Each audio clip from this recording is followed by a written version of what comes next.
Hi, this is David Dickens, and today we are going to discuss whether or not a Roth IRA is the perfect inheritance strategy for the heirs that are going to inherit your money. Good for some, great for others. We'll dig through it. I will get Walter, and let's get started. Do you need help protecting your finances as you enter retirement? David Dickens of KC Financial Advisors has got you covered. Welcome to the Cover Your Assets KC podcast. It's another episode of Cover Your Assets KC. I'm Walter Storholt alongside David Dickens, President, Wealth Advisor of KC Financial Advisors. Find us online at coveryourassetskc.com.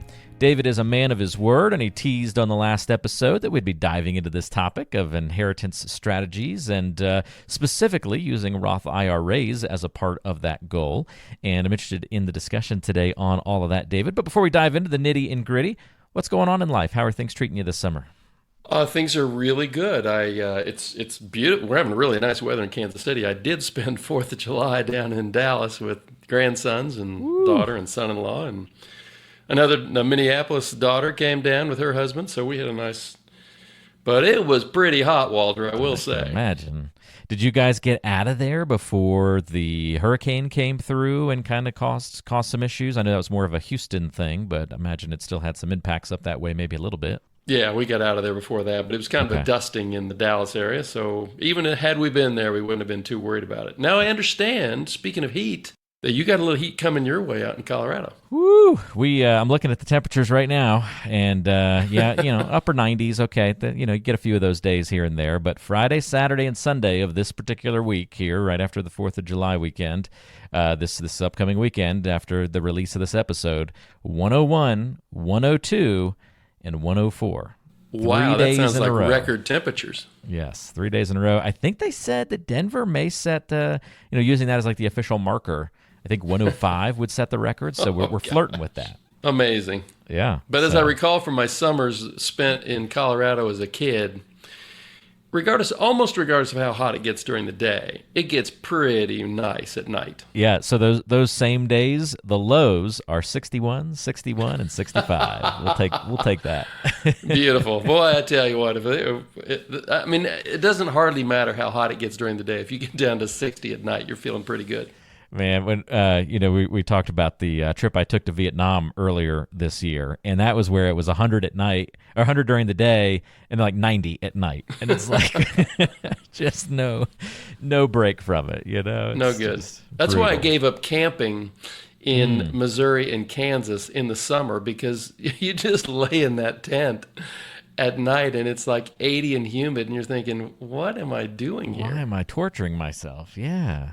Yeah, it's a total game changer taking that edge off at the end of the day. It's really quite nice. So let's focus on our Roth IRA conversation here as part of an inheritance strategy. So is inheriting, maybe this is a good place to begin, a Roth IRA a real positive for someone? Is this a benefit that people can experience? So you might guess, in my office, I deal with a lot of people that are they're looking at end of life, and so they're giving the inheritance. I also deal with a lot of people who are getting inheritance, and honestly, inheriting just about anything is a really good thing. I've never had anybody come into my office and say, "Dave, I got some bad news. I just inherited a bunch of money." That's just never happened. So, inheriting financial assets, as opposed to like real estate or a small business or something like that. Inheriting financial assets, it's almost always easier. It's less complex. They're more liquid. They're easily transportable. So honestly, inheriting anything is usually a good thing. And a Roth IRA, for reasons we're going to discuss today, has some real positives to it. Excellent. Well, let's explore a little bit further then. Just to level set for our listeners, what do you see as the primary investment types that our listeners might inherit? And then we can get into the nitty and gritty of those Roth IRA options. Yeah, so we generally see 4 different types of investment assets that people inherit. One is annuities. And so if you inherit an annuity inside of an IRA, it's just like inheriting anybody else's IRA, which we'll cover here in just a minute. But if you inherit an annuity that's not an IRA annuity, all of the interest that has accrued, let's say you inherit it from a parent, and they maybe owned it for 10 years or 15 years and never touched it. All of the interest that had accrued to them over those years accrued to them tax deferred, but as the heir, it accrues to you as a taxable event. So that's not very positive from a tax standpoint. Again, it's great to inherit anything. But if you're going to inherit a non-IRA annuity, you're going to owe taxes on the interest that had accrued. Not incredibly tax efficient. Stocks and bonds. We see a lot of people inherit brokerage accounts. And the positive there is that you get a stepped up cost basis. So in other words, if somebody bought, let's say they've got 10 different stocks in their account, they've owned them all for 10 years, and they've gone up, they've doubled. Some of them more than doubled. Let's say that the account was worth $100,000 10 years ago, and today it's worth $250,000. No taxes are due by the heirs on that $150,000 gain. That's just called a stepped up cost basis, and that's what happens in America under the tax laws. So you get immediate control. Assuming that you were named as the beneficiary of that account, you get immediate control and you don't owe any taxes on what you inherited. Now, if it's a really big sum, like tens of millions of dollars, there's going to be some estate tax to pay. But as the heir, that's a pretty good thing to inherit. The thing that's more often inherited in my world are, for instance, IRAs and Roths. So those are the other two of the four things that tend to get inherited. So it has gotten really complicated over the last couple of laws that have been passed. That, you'd think that these new laws would streamline things, but they've actually made things more difficult. I was hoping you would say the opposite there, David. It's exactly the opposite. So what I'm talking about, if you're a non-spouse inheritor, other people called eligible designated beneficiaries. I'm not talking about them either. I'm just talking about let's say you inherit an IRA from your parents. So you're the non-spouse. You are subject to a 10-year rule for cleaning that IRA out. One little twist. If your parents were already taking required distributions, then you must take required distributions based on your age during those 10 years. If the parent died, or the uncle or the aunt or whoever you inherited from, if they died before they started taking required distributions, then you do not have to take required distributions. But in either case, the account has to be emptied out to zero at the end of 10 years from their year of death. So here's an example as to why that might not be nearly as attractive as inheriting a Roth IRA. Let's say, for instance, that your parent was 75 and you're 50. You're in your prime earning years, and 10 years from now is when you turn 60. So at that point, you're likely not early retired, and you're going to be maybe in a higher tax bracket then, especially if Congress raises taxes to take care of our big debt and deficits. So you are going to have a big potential tax hit because every penny that comes out of an IRA, as all of our listeners know, is taxed as ordinary income. That's whether it's an IRA you set up or an IRA you inherited.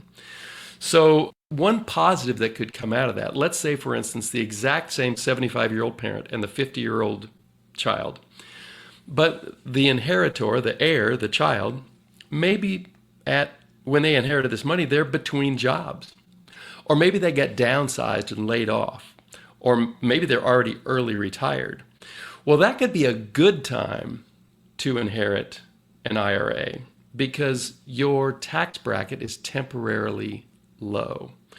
So the answer to this question is inheriting a Roth IRA is probably the best investment vehicle you can inherit. But if you happen to inherit an IRA and you are in between jobs or you just got downsized or you're early retired, that can be a perfectly great time to take some lump sums instead of using the 10-year rule. But you have some options at that point to make sure that you controlled what happens to your tax bracket. And if it happens to be currently low, it's an awesome thing. You might want to accelerate that 10-year period. That's something that if you're a super duper do-it-yourselfer, figure it out yourself. Do some really good reading. There's lots of resources on the internet. If you're not a super do-it-yourselfer, I'd find an advisor that can help you talk through it and see what makes the most sense for your situation. Helpful. So then the payoff pitch is, well, what if you inherit a Roth IRA and you're the non-spouse? So here's why this is super good, and maybe it's obvious, but the 10-year period still applies. You can't hold on to that IRA forever. But regardless of how old the person was that you inherited from, there are no required distributions on an inherited Roth IRA, since the person who died did not have required distributions for their Roth, because that doesn't exist. You are never required, as the contributor, you're never required to take a required distribution out of a Roth. So what you have is all of the money that you inherited gets rolled into a beneficiary Roth IRA, and then you can take it out anytime you want during that 10-year period, and there are no tax consequences to doing that. You're not taxed on the money that went in. You're not taxed on the growth. You're not taxed on any of that.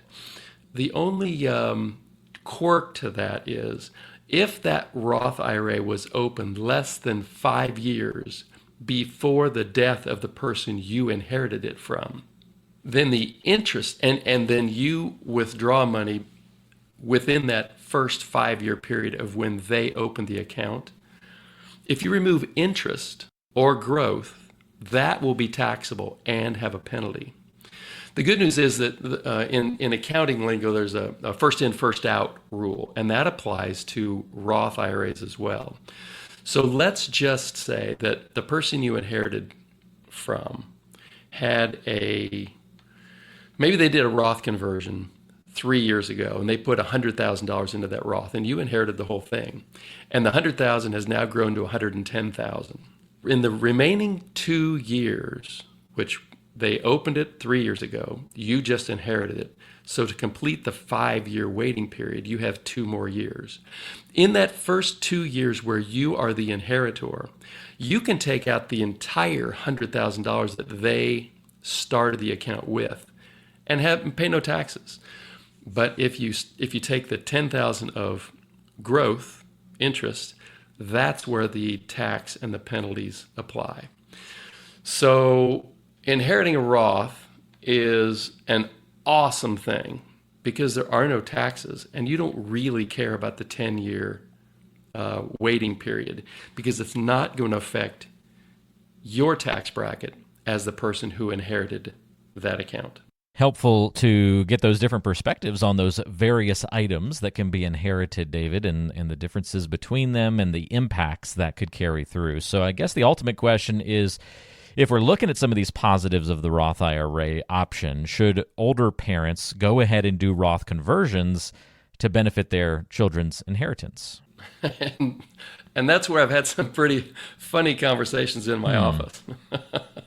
I've had parents that look at me kind of cross-eyed and go, "Are you kidding? They're going to be happy to inherit anything. The taxes, that's their problem." And we have a nice laugh, and then we don't do anything about it because they're serious. I've had others that say, my kids are actually in a lower tax bracket than me.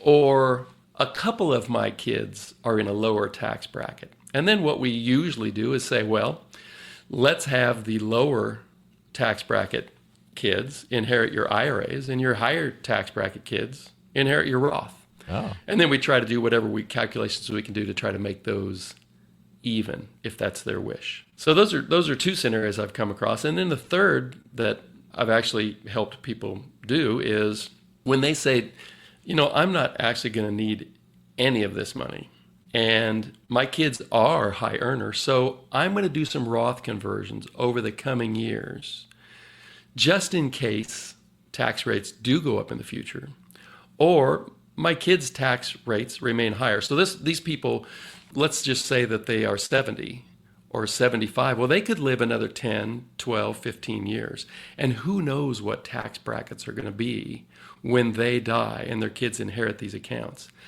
And if they live old enough, their kids might be retired when they inherit this money. So if we knew the answers to when, a lot of the questions in my business would be simple to answer if we all knew when we were going to die. But obviously we don't know that. So you're kind of making some best guesses as to what to do, when to do it, and who to do it for. But those are kind of the three responses I get when we discuss whether the parents should do Roth conversions to benefit their kids. Now, a lot of people that I work with, since they are required to take money out of their IRAs, they really don't ever plan to touch the Roth money. And so if they do Roth conversions in the years, let's say a common time to do that is after they retire, but before they start Social Security at age 70. So that 2, 3, 4, 5 years is a great time to do Roth conversions at a low tax bracket for them. So they do that because it makes economic sense, and most of my clients want to pay every penny of tax that they owe, but not a penny more. And a whole lot of my clients are convinced that tax rates will be higher in the future because we have some big problems financially in this country. So it is not at all uncommon to see my early retired clients do some Roth conversions before they retire, before they start Social Security. Not always because it will help their heirs, but sometimes. Mainly, oftentimes it's because they just want to pay less in taxes, and they perceive that as good stewardship over their money. And I do too. Love the different angles here, and thank you so much for filling us in on these details, David. I really enjoy when we get to hear how you kind of go to that next level, just that extra layer deeper in the planning process. And today's example, I think, is perfect to illustrate that, especially that example on the Roth conversions. It's like, all right, yes, you're having these conversations, and then you get to the standpoint of, all right, some kids are high earners, some aren't. How can we make this all equal? And then looking at how some might get IRAs and then others get the Roth, and then trying to, smooth all of those things out in various ways. I mean, that's the kind of planning, I think, that just takes it to that next level that a lot of people don't realize that they should be getting when they work with an advisor and with a team. And people have lots of choices. Yeah. The tax law provides for lots of choices, and it also can lock you into results that you're not all that excited It can make about. it more complicated, but but still options can be a good thing, and you illustrated that today. So. And that's one of the fun things about my business is every situation is slightly different. And so, it's like you come up with a big pile of Legos, and the client describes what they want it to look like, and you help them build that. So lots of choices, as long as you take the opportunity to ask the right questions and review your choices and then take action on them. I did a painting class recently where... No way. Yeah. Where, as Connie and I did it with some other people. I'm a terrible painter. Just awful. I can paint a pretty good wall. There you go. Yeah, I'm down with that. But I assume you're talking about different kind of painting. Different type of painting, yeah. We were trying to duplicate a mountain scene, and it was with a group of friends. And so there were 8 people that did this mountain painting. We were all working off the same reference material, ended up with 8 very different looking paintings. So that is a super analogy. I love that. The goal, hey, we all have the same goal. Let's get to retirement. Let's succeed through retirement and be secure in lots of, different important ways financially. But we're going to look a little bit different in how we get there. So you brought a chuckle because my painting was pretty ridiculous. Connie wanted me to go see a therapist after she saw what it looked like. Are you going to put a copy of that in the show notes? No, sir. I love it. If you want to go through a financial planning process, you can get a complete planning review. David calls it the CPR process, just taking a close look at your portfolio, where it is right now, how you're going to achieve your goals in retirement and in your financial life, and making the right decisions to get you there. If you'd like to go through that process, you can sign up for a complimentary review of your financial plan by going to coveryourassetskc.com or by calling David at 913-317-1414, and we've linked to that in the show notes of today's episode in the description, so check it out there and you can find out all that info that you need. David, thanks for all the help. Really enjoyed this one. Let's both try to stay cool, and we'll do this again in 2 weeks. That'll be the goal, and I'll look forward to talking to you in a couple of weeks. Sounds good. Take care, everybody. Thanks for joining us, and we'll see you next time right back here on Cover Your Assets KC.